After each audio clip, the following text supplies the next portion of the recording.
Hi all. Seed powder rolls, దీన్నే diet చల్ల పునుగులు అని కూడా అనొచ్చేమో. ప్రాసెస్ చూసాక ఏమనాలో మీరే చెప్పండి. కావాల్సిన పదార్థాలు ఏంటో చూద్దాం. ఫస్ట్ నేను కీర తీసుకున్న, సొరకాయతో కూడా చేయొచ్చు. ఉల్లిపాయ, పచ్చిమిర్చి, అల్లం, అలానే హంకర్డ్ అనమాట. హంకర్డ్ అంటే తెలియని వాళ్ళ కోసం ఇలా గరిటెలో పెరుగు వేసేసి ఒక అరగంట పాటు ఉంచితే అందులో ఉండే వాటర్ మొత్తం పోయి ప్రోటీన్ పార్ట్ మిగులుతుంది. దీన్నే హంకర్డ్ అంటాము. హార్డ్గా వస్తుంది. తీసుకున్న వెజిటబుల్ కీర కానీ సొరకాయ కానీ అలా నీట్గా గ్రేట్ చేసేసి అందులో గ్రేటెడ్ అల్లం వేస్తున్నాం, డైజెషన్కి బాగుంటుంది.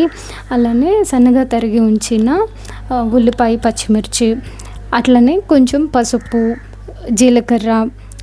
ఫ్లేవర్ కోసం నేను ఇందులో సోంప్ సీడ్స్ అంట కదా, ఫెనల్, ఇది కూడా వేస్తున్నాను అనమాట.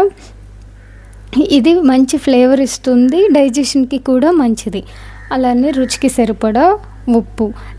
నాకు అవైలబిలిటీ లేదు చేసేటప్పుడు ఫైన్లీ చాప్డ్ కోరియాండర్ అంటే కొత్తిమీర అండ్ కరివేపాకు కూడా మంచిగా వేయండి. ఇప్పుడు ఎక్కువ లూజ్ అవ్వకుండా చూసుకోండి. డైట్ సీడ్ పౌడర్ నేను ప్లాంట్ ప్రోటీన్ కూడా వేసుకున్నాను. కలిపాక కావాల్సిన క్వాంటిటీని బట్టి చూసుకొని అది ఎంత హార్డ్గా ఉంటే మనం హంకర్డ్ వేసుకున్నప్పుడు సరిపోయేలాగా రిక్వైర్డ్ కన్సిస్టెన్సీలో కలుపుకోండి. మెయిన్ ఏంటంటే మరీ ఎక్కువ లూజ్ ఉండకూడదు, మంచి కన్సిస్టెన్సీ వచ్చేలాగా. అయితే నా ఫేవరెట్ క్వేని కుక్వేర్లోనే చేస్తున్నాను. ఇది ఎందుకంటే ప్రతి రెసిపీని కూడా ఈవెన్గా కుక్ అయ్యేలాగా, పర్ఫెక్ట్గా కుక్ అయ్యేలాగా అందులో న్యూట్రియంట్స్ని లాక్ చేసి మనకి ఇస్తుంది.